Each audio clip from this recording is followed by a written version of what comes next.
O Evangelho segundo Mateus é um dos primeiros relatos oficiais sobre Jesus de Nazaré, sua vida, sua morte e sua ressurreição. O livro em si é anônimo, mas a tradição confiável mais antiga aponta para Mateus, o cobrador de impostos que foi um dos 12 apóstolos que Jesus nomeou, e ele realmente aparece dentro do próprio livro.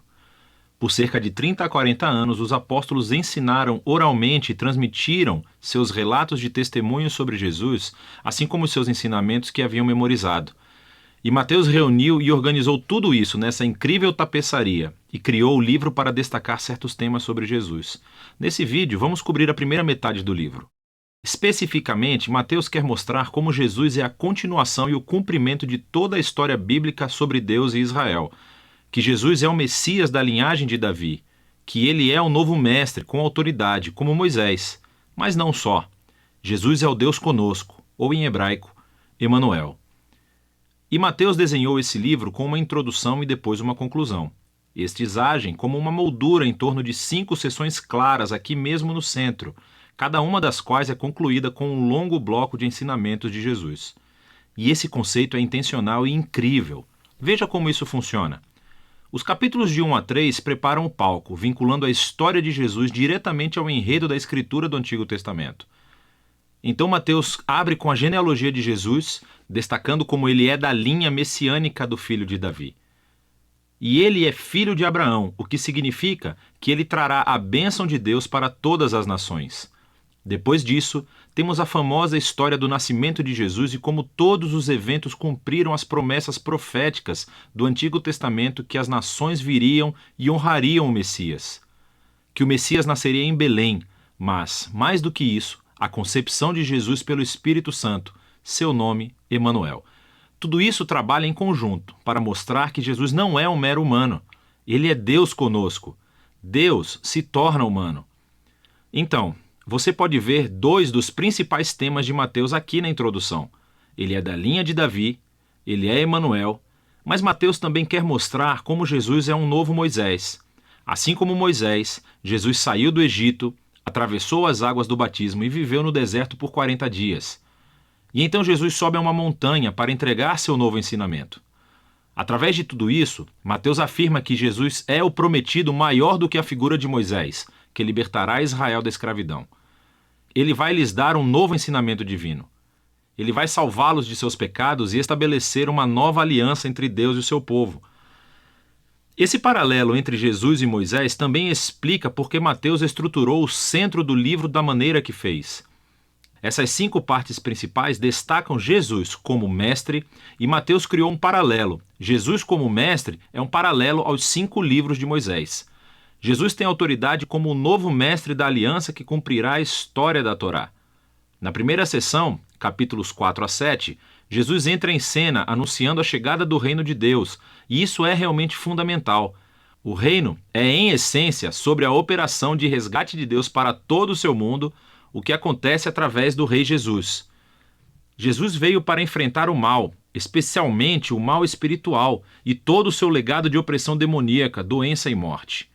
Jesus veio para restaurar o governo de Deus e reinar sobre o mundo inteiro, criando uma nova família de pessoas que o seguirão, obedecerão aos seus ensinamentos e viverão sob o seu governo.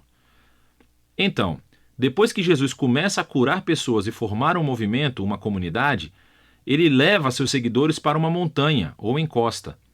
Entrega seu primeiro grande bloco de ensinamentos, tradicionalmente chamado de o Sermão do Monte. E aqui, Jesus explora como é segui-lo e viver no reino de Deus. E é um reino invertido no qual não há membros privilegiados.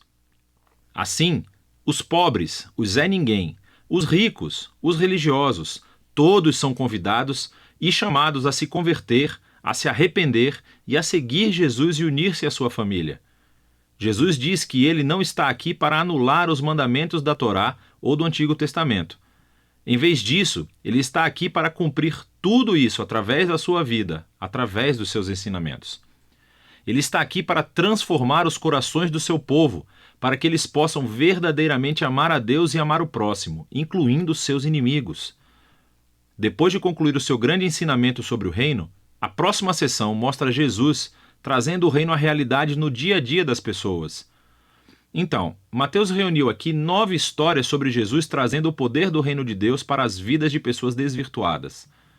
Existem 3 grupos com 3 histórias e elas são todas sobre pessoas que estão doentes, ou têm corpos quebrados, ou estão em perigo. E Jesus as cura ou salva por esses atos de graça e poder.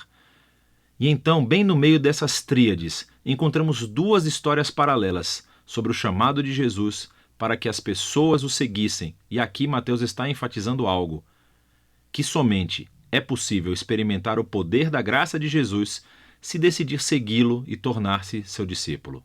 Depois de Mateus ter mostrado o poder do reino através de Jesus, Jesus estende o seu alcance, enviando os 12 discípulos que farão o que ele tem feito. E isso leva ao segundo grande bloco de ensinamentos, o capítulo 10. E aqui Jesus ensina seus discípulos a anunciar o reino e o que esperar quando o fizerem. Muitos entre Israel estão aceitando a Jesus e a sua oferta do reino, mas os líderes de Israel não. Eles perderão muito ao se arrependerem e se tornarem discípulos de Jesus. E então Jesus sabe que eles o rejeitarão e perseguirão os seus seguidores. O que é exatamente o que acontece na próxima sessão, capítulos 11 a 13. Mateus reuniu um grupo de histórias sobre como as pessoas respondem a Jesus e a sua mensagem. E é tudo misturado. Algumas histórias são positivas, as pessoas amam a Jesus e acham que ele é o Messias. Outras são mais neutras, como João Batista, ou até mesmo os membros da própria família de Jesus, e deixam claro que Jesus não é o que esperavam. Então, aos líderes de Israel, que são totalmente negativos. Você tem os fariseus e os estudiosos da Bíblia. Todos rejeitam Jesus. Eles acham que ele é um falso mestre, que está levando as pessoas para o caminho errado. Eles pensam que Jesus é uma blasfêmia com essas declarações exaltadas que ele faz sobre si mesmo. Mas Jesus não fica surpreendido ou se abala com essas respostas tão diversas. De fato, ele se concentra nisso no terceiro bloco de ensinamentos no capítulo 13.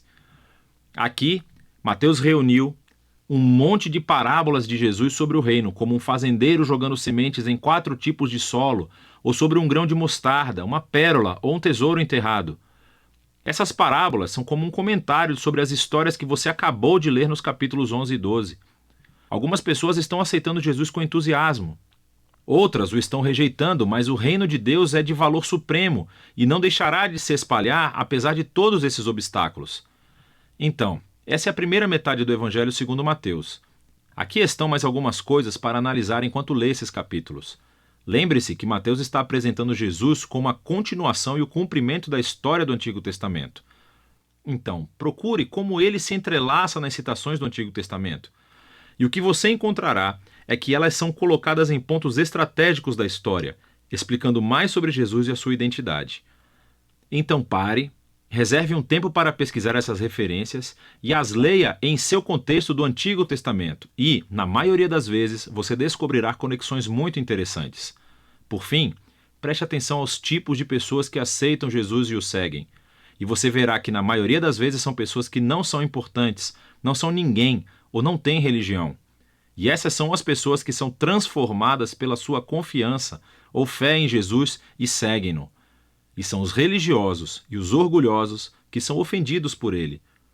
Então, como é que essa tensão entre Jesus e os líderes de Israel se manifestará? É disso que se trata a segunda metade de Mateus.